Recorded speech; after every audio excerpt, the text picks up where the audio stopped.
Hi, what's up everyone? I want to revisit the conversation around the Division 1 and the potential of the servers being shut down because it's something that we have been discussing and there's been some news that I've read today which might be some good news for the Division 1 fans. Now, the reason why we're speaking about potentially the servers being shut down are because of two things, really.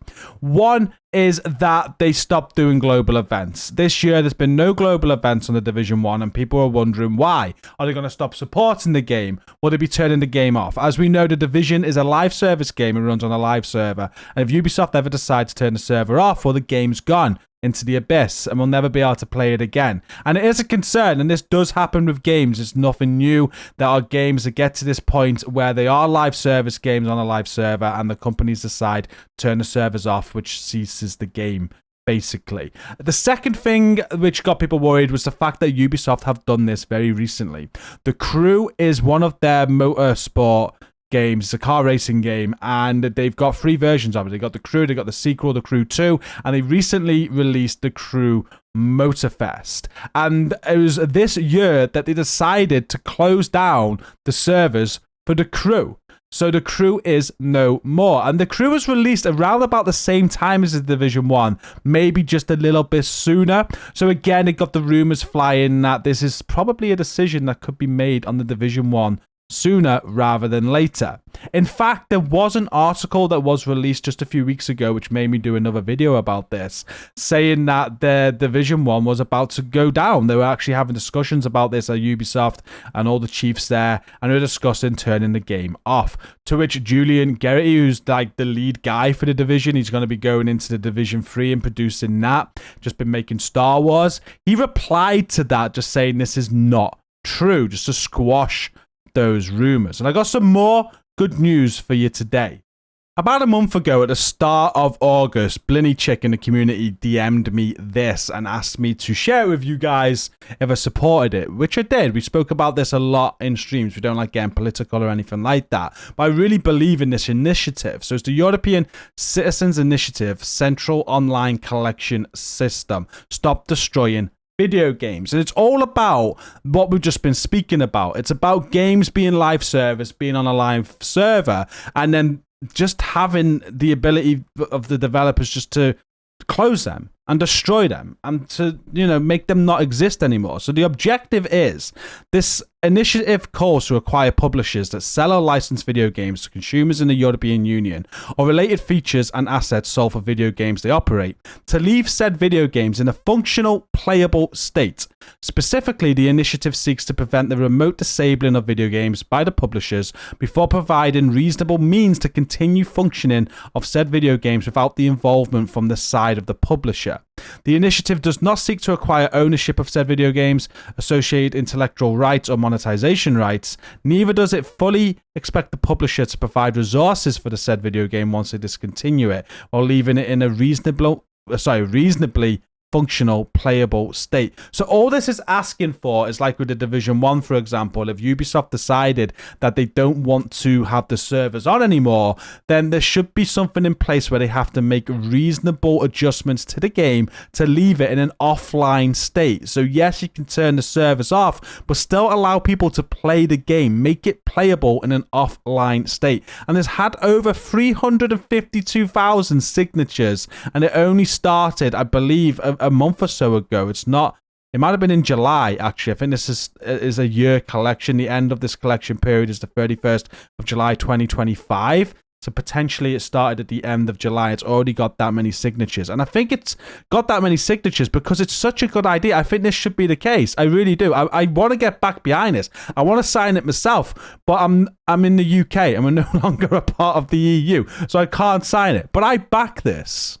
But now here's where things get really interesting, because Ubisoft have taken action based on this. So I just seen this headline. I've not even read through this article yet, but I already know what it's about because it's about what I've just shown you. After 350,000 signatures in an EU consumer rights campaign, Ubisoft is adding offline modes to the Crew games, but not the now dead original. So it's a little bit too late for that one, but they are going to be adding offline modes to the Crew 2 and the Crew Motorfest. And it's because of this petition and that you're being heard. They say, we heard your concerns about access to the Crew games. So let's go and read through this article.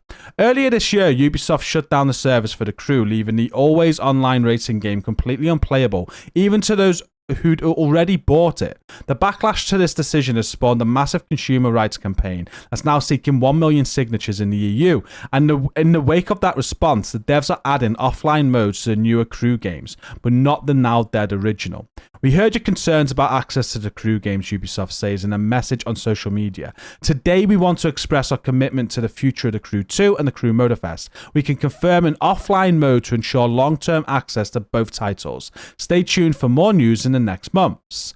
This all comes in the wake of the Stop Killing Games initiative, a consumer rights campaign that's been reaching out to global lawmakers in hopes of prohibiting publishers from completely revoking access to games players have already purchased. The campaign's latest effort is a European Citizens Initiative, which in short allows issues that have reached a certain level of support across the EU to be presented directly to lawmakers. This ECI has reached 348,502 of the 1 million signatures required for it to move forward. I think they're going to smash that. I have no doubt. So there's the Crew Motorfest. That's the tweet on the Twitter. We heard your concerns. I think this is real good news. Ubisoft has directly addressed the campaign here, and importantly, they're still not bringing back a playable version of the original Crew. But the concerns the company cites are certainly tied up with this whole campaign. I don't want to get my hopes up, YouTuber Ross Scott said, who has spearheaded the Stop Killing Games effort, says on Twitter. But I'm hoping this is in response to which way the wind is blowing on consumer agencies in multiple countries investigating the legality of disabling the Crew 1 sold as a one-time purchase with no expiration dates. Now, here's why it's important to the Division 1, because this is also up in the air at the minute, so much that one of the leading guys, Julian, responded to it on Twitter, just saying that this was fake when he was being questioned and people were putting posts out saying this game was going to be coming to an end, just like the Crew, and the servers were going to be getting shut down. I think with this said, with Ubisoft taking action on this, seeing that people were not happy with the Crew 1 servers going down, seeing this European initiative, which has already got so many signatures, and Ubisoft acting on that, making offline modes for the Crew 2 and Motorfest just to show that they're hearing us, and they don't want people to be worried about purchasing and playing the games because of what happened to the Crew. I think it would be stupid for them then to go and close down the Division 1 servers at any point. I believe this is probably going to be a move that they deploy across all of their titles. I'd like to think that. I'd like to think that the Division 1 can also be left in a playable state. I'd like to think that the Division 2 could be left in a playable state, an offline state. One thing's for sure, though, they've made movements with the Crew because of this backlash, because of this petition online, and they're seeing it. So hopefully games like this, not just with Ubisoft games, but in general, hopefully this initiative really does start making developers think about these online games that require internet, just to have that backup plan that one day these games may not be supported no more by them, but to still leave them in a playable state. Because if this initiative does keep on gathering signatures, it might become European law one day. And if it becomes European law and you want to sell a game in Europe, well, you're going to have to make these adjustments anyway. It's got to be forced. So it's really good to take in action. I think it's great. Kudos to Ubisoft for doing this so soon and just taking that feedback on board and taking that action. I think it's great news for the Division 1 as well. I think you can't guarantee it yet because they haven't said anything, but if for people that are worried about the service being shut down on this, I don't think you need to worry about it. And I do think in the future there'll be news of this sort of thing spreading to other titles like The Division. But yeah, I just wanted to pick that back up today because of that recent article and how they're making moves with the Crew. I think it was just relevant for what we've been discussing recently with the Division 1 and the potential of the service being shut down. I think it's great news. Thank you for watching. Don't forget hit like on the video, subscribe for more content from myself, and we're going to leave it there. Until next time, take care and peace out.